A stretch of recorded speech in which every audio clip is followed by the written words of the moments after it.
Good afternoon, everybody. I hope you're enjoying Monitorama as much as I am.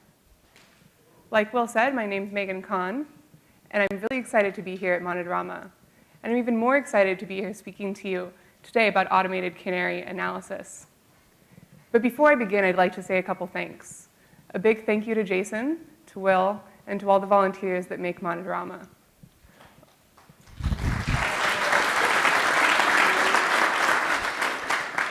Also to the venue staff, as well as to my colleague Ian, whom you heard from yesterday, as well as all my other colleagues who work on automated Canary analysis. I've also put up the slides already online, if you'd like to take a look. Now, I myself work for that little bird company. Not that one. That one. And so I'd like to tell you about an experience that I had at Twitter about 2 years ago. So about 2 years ago, I was doing a protocol upgrade on some servers. And I rolled out that protocol upgrade to one of those servers and checked the dashboards. The success rates looked great. The latencies looked pretty good. So I rolled it out to all of production and moved on with my day. But there was actually a lurking issue. Some of the database servers beneath my service had not been upgraded yet. So they would start melting down with out-of-memory errors. It turned out that when they got a new message from this new protocol, they would read some bytes from that message, complete junk, and allocate that many bytes of memory. Does this sound familiar? Well, this would have been much easier to discover and fix with automated Canary analysis. Automate your Canary analysis to deploy with more confidence and more safely. You can reclaim the time that you would have spent verifying deploys or handling incidents. And you can go on with the rest of your day. Click deploy, close your laptop. And I'm going to show you how you can accomplish this today using some easy statistical methods. But let's take a quick step back. How could I have known that that protocol upgrade was unhealthy and was going to cause problems? Well, I chose the worst option, and that's option 1, finding out when the customers complained about it.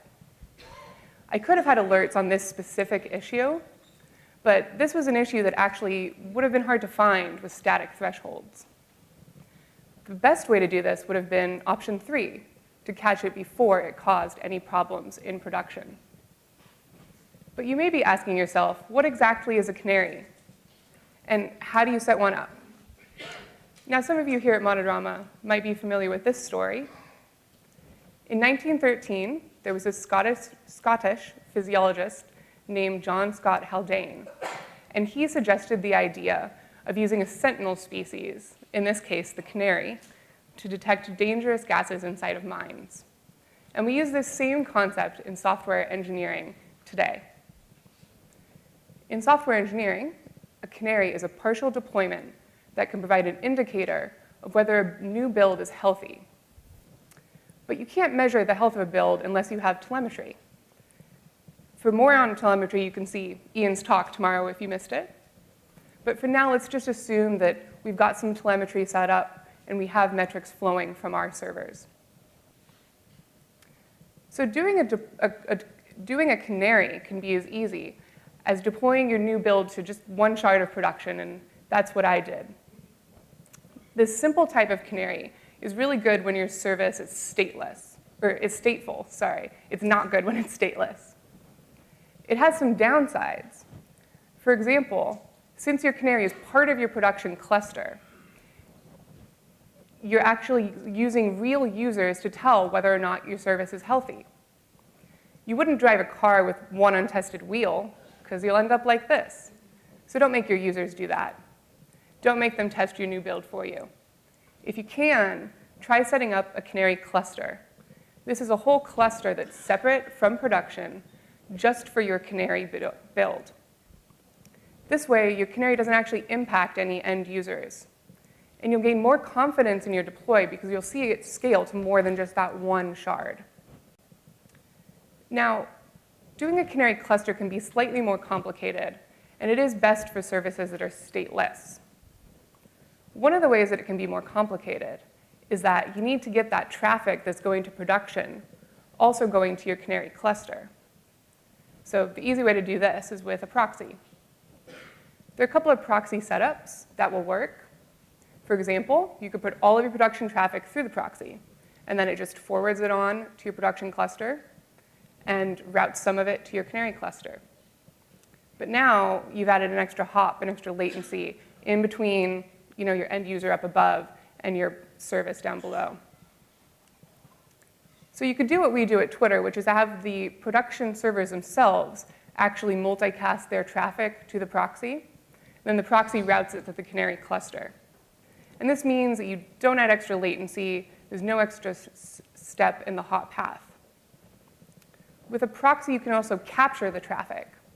So let's say you want to test your new build not only against traffic right now, but what did the traffic look like back during your last incident? With a proxy, you can be able to capture that data and set that up. So we got this Canary cluster, but we can actually take this idea one step further. And that's to add the prod build to our Canary cluster. And what this is going to do is it's going to remove the variable of uptime. So sometimes your service functions a little bit differently if you've just started it up versus if it's been running for days or months. If it's been running for a while, then production might be a variable uptime might be a variable that you need to care about. So what we can do is we can deploy the prod build next to the candidate build inside of our Canary cluster, have the proxy route the traffic to both places. And this can work well with something like a blue-green deploy setup, if that's your style. So let's say that we've chosen one of these three options, or some combination thereof. We've got our Canary cluster set up, and we got metrics coming in from it. What do we do next? How do we actually tell if the Canary build is healthy? Well, you could do what I did and do some visual pattern matching. You could say, do the charts on my production cluster charts, do those look the same as my Canary cluster charts? That didn't work out so well during my protocol upgrade. Another option is to actually compare the responses from the two clusters themselves. So you can say, does response from production cluster A equal to response from production cluster B? And this is a really simple equality test. It can actually catch a lot of cases, but the downside of this is that the simplicity doesn't handle cases where you actually need to do an update to your API. For example, you're adding a field because B is never going to equal A. At Twitter, we call this technique tap compare. And it's pretty easy to set up if you're using a proxy. Well, maybe you could go to the automation extreme and sprinkle some machine learning all over this problem. Perhaps machines can learn to do this pattern matching that you're doing on the dashboard for you. Machine learning might be able to solve this problem, and if you know anyone or you yourself are doing any work in this area, I think we'd all love to hear about it. But there is something that we know has been proven to work to provide an indicator, and that's statistics. Statistical tools can be used to determine if a Canary build is healthy in comparison to a production build. And statistics is pretty straightforward, it's scalable, and it provides high signal quality. It can tell us, does this shard look like this cluster over here? Now, statistics has many ways to do this, and I'd like to share 4 of those with you this afternoon. The first of those is called median absolute deviation. Median absolute deviation is a measure of variability that's more resilient to outliers than something like standard deviation. So a couple of outliers don't matter. In picture A, you see the normal distribution. And so the standard deviation of picture A is somewhere around 1. And the median absolute deviation is a little bit less than that at 0.7. So it's downweighting those edges of the distribution. In picture B, you can see a distribution that's a little bit more spread out than the normal distribution. So the median absolute deviation of picture B is actually about 1, but the standard deviation is about 1,000. So you can see that it weights those outliers and that variability much higher. And picture C is actually an example of something that median absolute deviation is not good at, which is telling apart clusters, data distributions that are clustered closely together. That's a case you probably don't want to use this method for. So the one input parameter that we use in our implementation is called max percentile. And that's the percentile difference from the median that your canary must reach in order to fail this test. Now, we talked about picture C and clustered data. If you do have data that clusters really closely together, maybe use a clustering algorithm. You might have heard of dbScan. It's been around since 1996, and it was proposed by some academics at the University of Munich. It's a clustering algorithm that determines whether these points of data cluster together. And in the picture on the right, from the HDBScan docs, each of the colors represents a different cluster that the algorithm found. So in our implementation, what you can configure is called the tolerance factor. And that's this threshold used to calculate dbScan's parameter epsilon, which is distance. Clustering algorithms like dbScan are really good for data that clusters. You want to use it for things like success rates or latencies, where you expect all of the data to be very similar across the cluster. But it's not going to work great for something that oscillates, like memory usage. Now, there's actually an upgrade to this clustering algorithm that was released in 2015, and that's called hierarchical dbScan. And this version is different in that it's more tolerant to clusters of different densities, while also needing a little bit less configuration. So our implementation of it uses a single parameter, and that's effectively the minimum cluster size. All of your shards must cluster with this minimum percentage of your production shards in order to pass.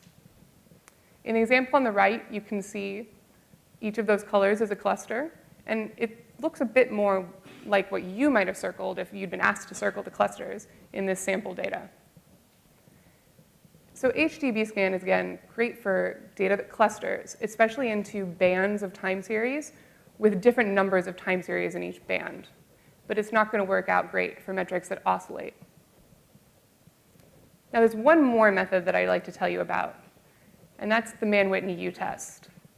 So unlike the clustering algorithms and median absolute deviation, this is actually a non-parametric statistical test. And what that means is that it doesn't rely upon the underlying data fitting into a normal distribution. So something like the Mann-Whitney U-test is used to test whether two samples derive from the same population, aka whether the underlying populations have similar distributions. This is the method that's used by Kayenta, which is an automated canary analysis system that was recently open sourced by Google and Netflix. They've gotten some promising results using it, and we have at Twitter as well.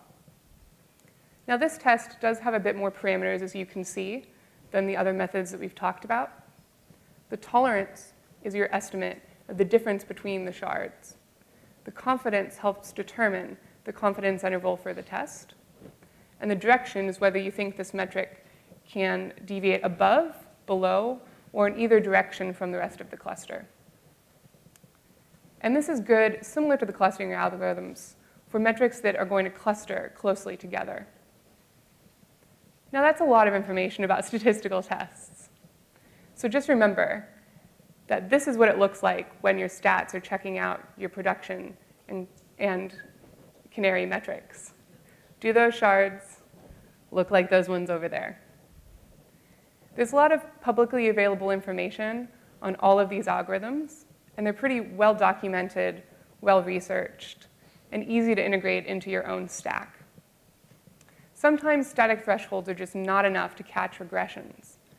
But with automated canary analysis and statistical tests like these, you can have the computer catch those issues for you. I'd like to share a short success story. And that short success story is that just a couple months ago, one of my colleagues was doing our weekly deploy, and he did the new build, deployed it out to the Canary, and started the analysis. The analysis system blocked the deploy. That's pretty much it. Turned out that there was a bug that dropped traffic to an endpoint completely, but the Canary analysis system caught that. So without the Canary analysis system, he may never have looked at that one graph on the dashboard that showed the issue. So rather than spending hours staring at charts or firefighting incidents, Instead, offload that work to a computer and chill out. You'll even be one step closer to the holy grail of continuous deployment. But before I wrap up, I have a couple tips. So as we've talked about before at this conference, if you can at all, try simplifying your configuration. And in this case, I'm talking about the configuration of those statistical tests. If you can come up with some sustained defaults for your services, your type of services, the type of data that you have, that's a great idea. And it will help speed up adoption, and your system will be able to help more people.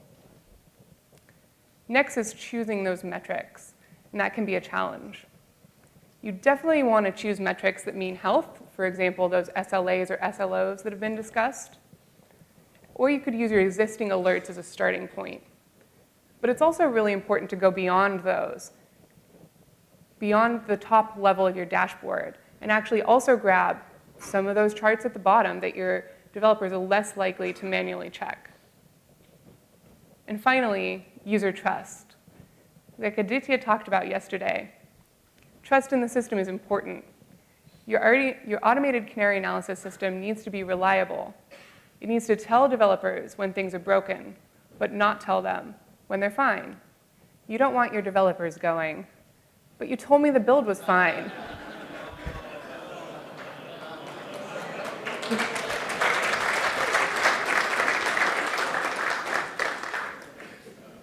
You don't want them to lose trust in the system.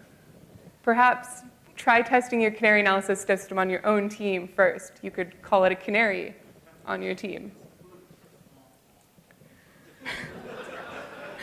I have one more tip, and that's that this sort of system could be used for things beyond automated Canary analysis.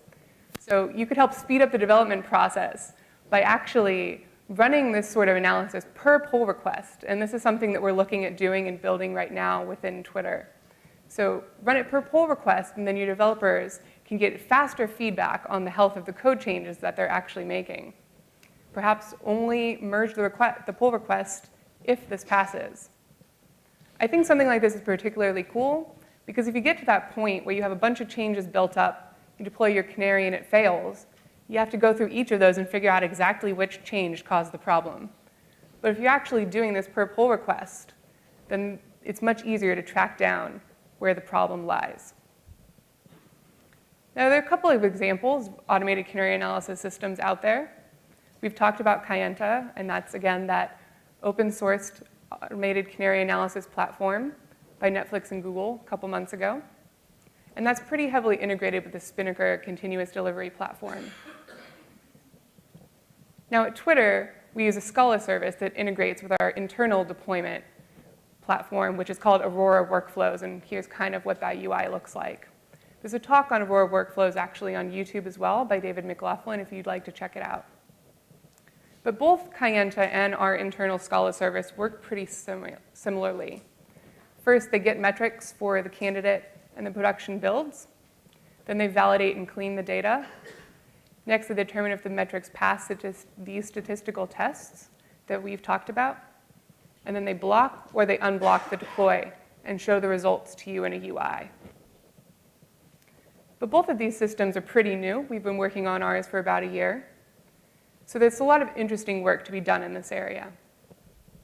For example, perhaps there are a bit of statistical tests out there that we haven't thought to apply yet. The system could require less or even no configuration of those statistical methods. We could improve the choice of metrics, or maybe even scale these systems to check all the metrics that are coming from a system. And we could, as we discussed, speed up the deployment and development process by making it more reliable, by more reliably analyzing every pull request. And if you're interested in any of these challenges, Twitter is also hiring. And I'd love to talk to you. So that incident with the protocol upgrade, because I didn't think that it was my system, it actually lasted about 12 hours. And I really wish that I'd had automated Canary analysis to help me catch that issue before I deployed it to all the production servers. So automating Canary analysis can help you deploy more safely and with more confidence. You can reclaim the time that you would have spent verifying deploys manually or handling incidents. And you can do this using these statistical methods that we talked about today. Automate your Canary analysis so your devs can click deploy, close their laptops, and move on with their day. I'd like to thank the whole automated Canary analysis team at Twitter, who did a lot of the work that went into this talk, led by Chris Regato, as well as all of you for your time.